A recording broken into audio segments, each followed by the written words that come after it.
देखिए, धार्मिक मुद्दे के लिए अगर आपकी धार्मिक भावनाएं हैं तो दूसरे की भी धार्मिक भावनाएं हैं। आप धार्मिक भावनाओं आहत होने के नाम पे ये नहीं कह सकते कि फलाना धार्मिक व्यक्ति ये है। जैसे कि आज हिंदू मुस्लिम की बात, आज आप जिस भी यूनिवर्सिटी में जाएं तो वहाँ पर एक वर्ग जो है, फांसीवादी जो वर्ग है, वो दूसरे वर्ग को टारगेट करता है। अब जब इस बात में होती है कि भाई कॉलेज के अंदर डिबेट होनी चाहिए या मुद्दों पे बात होनी चाहिए, आज वो चीज़ें प्राय यूनिवर्सिटियों से ख़त्म हो चुकी हैं, क्योंकि सरकारी तंत्र और सरकार भी ये नहीं चाहता कि जो विद्यार्थी है वो एक फेयर डिबेट करें, वो निष्पक्ष डिबेट करें। हाँ, उनके दिमाग में एक गंदगी भर दी गई है कि भाई आप जो बोलेगा आप उसके खिलाफ कुछ भी करिए, आपके खिलाफ कुछ नहीं होगा।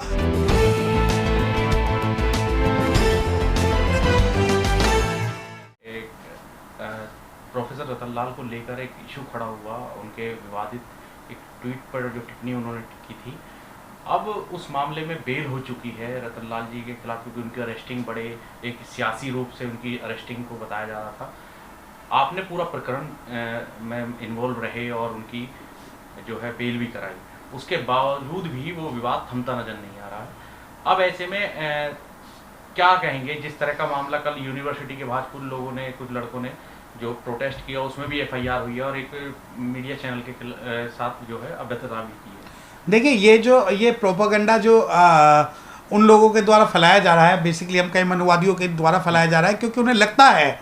कि हम जो है, हम संविधान की बात ना करें, हम रिजर्वेशन की बात ना करें, हम बेरोजगारी की बात ना करें, हम रोटी की बात ना करें, हम सुरक्षा की बात ना करें, हम कानून की बात ना करें, तो हमें वो इसी में उलझाए रखना चाहते हैं। जब माननीय न्यायालय ने बात मान ली कि जो प्रोफेसर रतन लाल हैं उनके कहने से कोई अपराध नहीं बनता, तो उसके बाद ये सारी चीज़ें जो है ख़त्म होनी चाहिए थी। परंतु कहीं ना कहीं ये लोग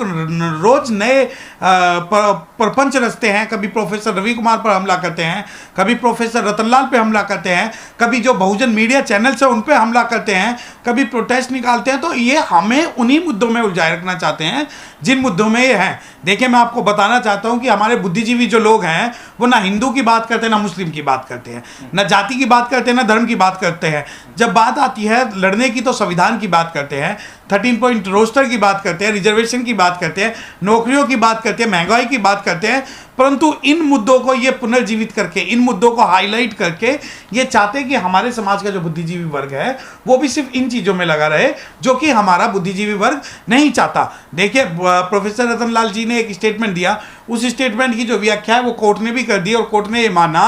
कि भाई जब तक सुप्रीम कोर्ट निर्धारित नहीं करता कि वह वस्तु क्या है जिसके बारे में चीज़ें की गई हैं, तो अपराध नहीं बनता। उसके बावजूद भी कभी ये धरने कर रहे हैं, कभी प्रदर्शन कर रहे हैं। और सबसे बड़ी बात यह है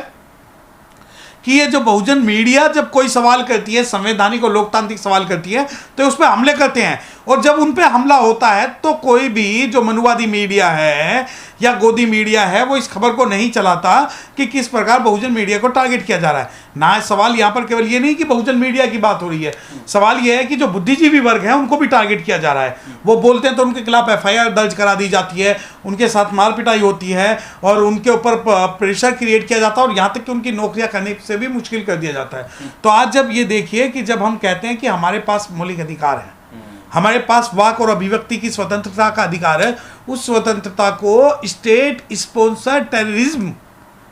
के द्वारा खत्म कर दिया गया है। आज कोई भी व्यक्ति बोलने से डरता है। पहले डिबेट्स होती थी, इंटेलेक्चुअल डिबेट्स होती थी, आपस में बातें होती थी, अखबार भी छापते थे, परंतु एक जो है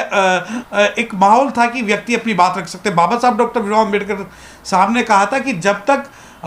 कोई भी व्यक्ति बोलता है मैं उसके अधिकार का बोलने का समर्थन करता हूँ, चाहे वो मेरा विरोध ही ना करे। तो आज आप ये देखिए कि मुस्लिमों को भी इसी प्रकार टारगेट किया जा रहा है, बहुजनों को भी इसी प्रकार टारगेट किया जा रहा है, और अब बुद्धिजीवी वर्ग को भी टारगेट किया जा रहा है। अच्छा, अभी फिलहाल क्या कार्रवाई हुई है उसमें, क्योंकि जो मारपीट एक महिला रिपोर्टर के साथ हुई है उसमें भी आपने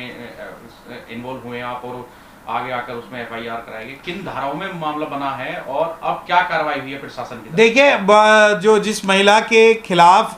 इन्होंने मार पिटाई की या जिस महिला के साथ मार पिटाई की, उस मामले में धारा 354 और 509 के अंदर में FIR दर्ज हो चुकी है, जो कि गैर जमानती है। और गैर जमानती धारा होने के बाद अब वो जिन लोगों ने उस हमारी बहुजन महिला पे जो हाथ छोड़ा है उनको जेल जाना पड़ेगा, और पुलिस जो है इस मामले में मुस्तैद है और कार्रवाई कर रही है, क्योंकि पुलिस को भी पता है कि ये अगर वो कार्रवाई नहीं करेगी तो कानून के माध्यम से या कोर्ट के माध्यम से हम जो है उनको कार्रवाई कराएंगे। अच्छा, कैंपस के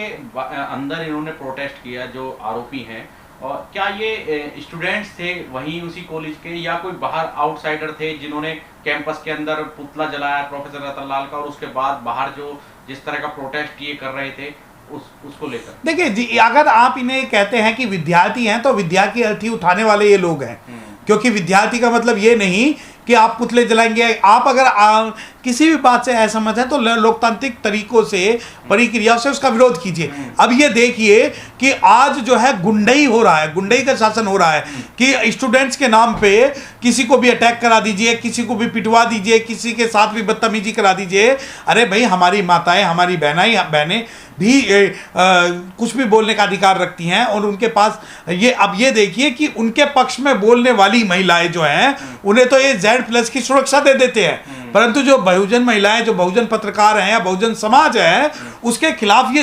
उनके मारपीट करते हैं, उनकी जो लज्जा है उसको भंग करने का काम करते हैं, और ये सारी चीज़ें स्टेट के द्वारा होती है। मैं आपको बताना चाहता हूं कि ये जितने भी लोग हैं जिसे आप कहते हैं कि भाई ये प्रदर्शन कर रहे हैं, प्रदर्शन नहीं कर रहे, प्रदर्शन करवाए जा रहे हैं। कहीं ना कहीं सरकार ही डायरेक्शन कर रही है, आप करिए, हम करते हैं। पहले जमाने के अंदर विद्यार्थी का काम जो था वो स्वस्थ जो डिबेट है उनमें बहस करते थे, काफ़ी होते थे। जैसे कि आप JNU देखिए, वहाँ प्रेसिडेंशियल डिबेट होती है, किसी भी मुद्दे को लेके पक्ष भी होता है, विपक्ष भी होता है। परंतु अब ये हो रहा है कि देखिए, अगर बहुजन समाज का कोई भी व्यक्ति कुछ बोलेगा तो ये मारेंगे भी, पीटेंगे भी, और उसके खिलाफ धरने प्रदर्शन करेंगे। परंतु वहीं जो अगर गैर बहुजन कोई भी प्रोफेसर बोल दे तो ये उसको डाइजेस्ट करके बैठ जाएंगे। फंडामेंटल राइट्स को लेकर अक्सर कॉलेजों में प्रोटेस्ट होते हैं, स्टूडेंट्स करते हैं, लेकिन किसी धार्मिक मुद्दे को लेकर इस तरह का प्रोटेस्ट कॉलेज में कितना सही मानते हैं आप? देखिए, धार्मिक मुद्दे के लिए अगर आपकी धार्मिक भावनाएं हैं तो दूसरे की भी धार्मिक भावनाएं हैं। आप धार्मिक भावनाओं आहत होने के नाम पे ये नहीं कह सकते कि फलाना धार्मिक व्यक्ति ये है। जैसे कि आज हिंदू मुस्लिम की बात, आज जिस भी यूनिवर्सिटी में जाए तो वहाँ पर एक वर्ग जो है, फांसीवादी जो वर्ग है, वो दूसरे वर्ग को टारगेट करता है। अब जब इस बात में होती है कि भाई कॉलेज के अंदर डिबेट होनी चाहिए या मुद्दों पे बात होनी चाहिए, आज वो चीज़ें प्राय यूनिवर्सिटियों से ख़त्म हो चुकी हैं, क्योंकि सरकारी तंत्र और सरकार भी ये नहीं चाहता कि जो विद्यार्थी है वो एक फेयर डिबेट करें, वो निष्पक्ष डिबेट करें। हाँ, उनके दिमाग में एक गंदगी भर दी गई है कि भाई आप जो बोलेगा आप उसके खिलाफ कुछ भी करिए, आपके खिलाफ कुछ नहीं होगा। तो ये जो चीज़ें हैं वो जो स्टूडेंट लाइफ है उसके लिए, अब मैं आपको एक बात बता देना चाहता हूँ कि अगर बहुजन समाज का कोई स्टूडेंट कोई विरोध करता है तो ये तुरंत उसे उठा के जेल में डाल देते हैं, या उस पर हमला करवा देते हैं, और हमला करवाने के बाद, प्रोटेक्शन के बाद भी उस बहुजन समाज के जो विद्यार्थी है उसका पूरा एक कैरियर स्पॉइल कर देते हैं। परंतु जब मनुवाद की बात आती है तो जो मनुवाद के पोषक हैं तो ये उनको पूरा पोषित करते हैं, और उनके खिलाफ कोई भी कानूनी और लीगल कार्रवाई नहीं होती। फिलहाल क्या स्थिति बनी, किसी गिरफ्तारी हुई अभी? ना, अभी तक इसमें मेरी जानकारी में नहीं है कि किसी की गिरफ्तारी हुई है, परंतु बहुत जल्दी उस मामले में गिरफ्तारी होगी। अच्छा, प्रोफेसर रतन लाल पर जब आप उन्हें निकाल रहे, बेल हो गई थी, ऑर्डर हो गया था बेल का, उसके बाद जब निकल कर आ रहे थे तो वहां पर कुछ लोगों ने मारो की बात करी, तो क्या था वो मामला, थोड़ा उसके बारे में बताइए, और प्रोफेसर रतन लाल के खिलाफ क्या साजिश चल रही थी उस पर? देखिए, प्रोफेसर रतन लाल साहब के खिलाफ जो है साजिश तो सुबह से ही चल रही थी। उन्हें लग रहा था कि जब भी पेशी रतन लाल की होगी वो उनके साथ कुछ भी अनहोनी घटना करेंगे जो कि गैर लोकतांत्रिक और गैर संवैधानिक थी। परंतु मैं आपके चैनल के माध्यम से बात बताना चाहता हूं कि बहुजन समाज के बहुत सारे एडवोकेट वहां मौजूद थे, ना केवल बहुजन समाज के, बल्कि आपको ये बात मैं बताना चाहता हूं कि गैर बहुजन समाज के भी बहुत सारे एडवोकेट वहां पर मौजूद थे, जिसके अंदर आप गैर बिरादरी जिसे आप कहते हैं वो लोग भी थे। तो वह बहुत सारे लोगों के आने के बाद में वहाँ माहौल बदला, और उन्होंने जो है वो स्ट्रेटेजी और प्लानिंग है वो चेंज की। परंतु जैसे ही बेल पे आर्ग्यूमेंट के बाद प्रोफेसर रतन लाल जब बाहर आए तो वहाँ से आवाज़ आती है कि मारो मारो मारो मारो। तो उनकी ये प्लानिंग थी कि किसी भी प्रकार से शारीरिक रूप से प्रोफेसर रतन लाल पे हमला किया जाए और उन्हें जान माल की हानि पहुँचाई जाए। अच्छा, जिस तरह का कल का प्रकरण हुआ, वहाँ पर प्रोटेस्ट, दिल्ली यूनिवर्सिटी तक लोग थे वो प्रोटेस्ट करने पहुँचे, और जिस तरह की बात आपने कोर्ट में कही, तो इस बात को लेकर कितनी संवेदनशील लगता है कि जो प्रोफेसर रतन लाल है उनके लिए कितना आगे हो सकता है उस पर, क्योंकि उन्होंने एक मांग भी की थी कि मुझे AK-56 जो है वो दी जाए या सिक्योरिटी दी जाए।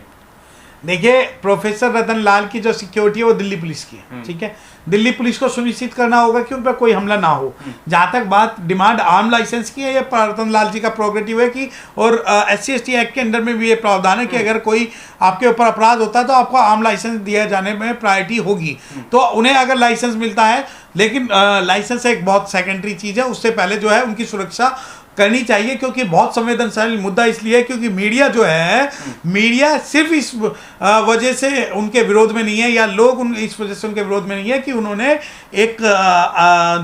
ऑब्जेक्टिव जो वो था, तथ्य था, जो जिस वस्तु के कह रहे हैं कि इस वस्तु के कारण जो FIR दर्ज हुई है, उसको सेंसेशन, उससे ज़्यादा सेंसिटिव चीज़ ये है कि वो पूरी रतन लाल जी का पूरा कैरियर स्पॉइल करना चाहते हैं। वो चाहते हैं कि उन्हें शारीरिक, मानसिक और प्रशासनिक रूप से घेरा जाए। अब देखिए, जब कोर्ट ने ये बात मान ली कि भाई वो चीज़ ऑब्जेक्टिव जो था वो एक अलग चीज़ है, किसी विशेष व्यक्ति की भावनाएं आहत होने का मतलब ये नहीं है कि पूरे समाज की भावनाएं जो हैं आहत हो गई है। उसके बावजूद भी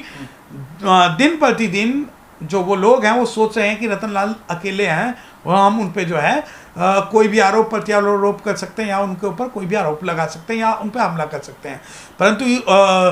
जैसे कि 30 हज़ारी कोर्ट में बहुत सारे अधिवक्ता जो थे वहाँ पर, और अभी उन सभी अधिवक्ताओं के आने के बाद हमारे पूरे समाज को हौसला मिला है, और पुलिस को भी ये हौसला मिला है कि वो कोर्ट में अपनी बात जो है निष्पक्ष रूप से रख सकते हैं, और रतन लाल जी को उन्हें सुरक्षा प्रदान की जानी चाहिए। उनकी बेल के बाद, प्रोफेसर रतन लाल की बेल के बाद आपकी काफ़ी प्रशंसा हो रही है, और आपको भी लोग अप्रिशिएट कर रहे हैं सोशल मीडिया के माध्यम से, और तमाम जो सोशल एक्टिविस्ट हैं वो आपका धन्यवाद कर रहे हैं। क्या कहेंगे, इसको कैसे देखते हैं आप, और तमाम जो आप जैसे लोग हैं वो इस तरह की लड़ाई में सामने आ रहे हैं, आगे निकल कर बढ़ चढ़ कर हिस्सा ले रहे हैं, तो उनके लिए क्या कहना चाहेंगे जो और भी लोग हैं? देखिए, मैं आपके चैनल के माध्यम से कहना चाहता हूँ कि मेरा धन्यवाद ना दें, क्योंकि ये बहुजन समाज के जो सभी वकील हैं, मैं स्पेशली मैं आपको बताना चाहता हूं कि वहाँ पर अरविंद मौजूद थे, राहुल मौजूद थे, लक्ष्मी जी मौजूद थे, अशोक मौजूद थे, संजीव मौजूद थे, डैनियल मौजूद थे, अमित श्रीवास्तव मौजूद थे, जयवीर चौहान वहाँ मौजूद थे, और पंचोली साहब वहाँ मौजूद थे, और उसके अलावा बहुत सारे जो एडवोकेट हैं वो वहाँ पर मौजूद थे। परंतु मेरी टीम के में हर जो व्यक्ति वहाँ उन्हें प्रोटेक्ट करने के लिए थे, ये मेरा खुद का कोई भी इंडिविजुअल ना तो डिसीजन और ना ही मैं उसका क्रेडिट लेना चाहता। मेरी टीम के हर व्यक्ति ने जो वहाँ मौजूद था, मैं उसको इस क्रेडिट को देना चाहता हूँ। मेरी प्रशंसा से ज़्यादा समाज का हर व्यक्ति को मैं धन्यवाद देना चाहता हूं, जो कंधे से कंधा मिलाकर प्रोफेसर रतन लाल साहब के साथ खड़े रहे। वहाँ देखिए, मैं बताना चाहता हूं कि अमित श्रीवास्तव जी वहाँ थे, आदित्य जी वहाँ थे, जयवीर चौहान वहाँ थे, ND पंचोली वहाँ थे, झा वहाँ थे, चड्डा साहब वहाँ थे, सत्यप्रकाश गौतम वहाँ थे, राहुल गौतम वहाँ थे, और विमल जी वहाँ थे, और बहुत सारे जो लोग थे, कोर्ट में लगभग 200-250 लोग थे। तो मैं सभी का धन्यवाद देना चाहता हूँ, जितने नाम मुझे याद आए मैं उनका, और मेरी टीम मुझे धन्यवाद देने से मैं अपना सारा क्रेडिट अपनी टीम को और अपने साथियों को देना चाहता हूं जो वहाँ थे। इस वीडियो में कही गई सभी बातें वक्ता की अपनी राय है, जिसकी पुष्टि हम या हमारा चैनल नेशन टाइम नहीं करता।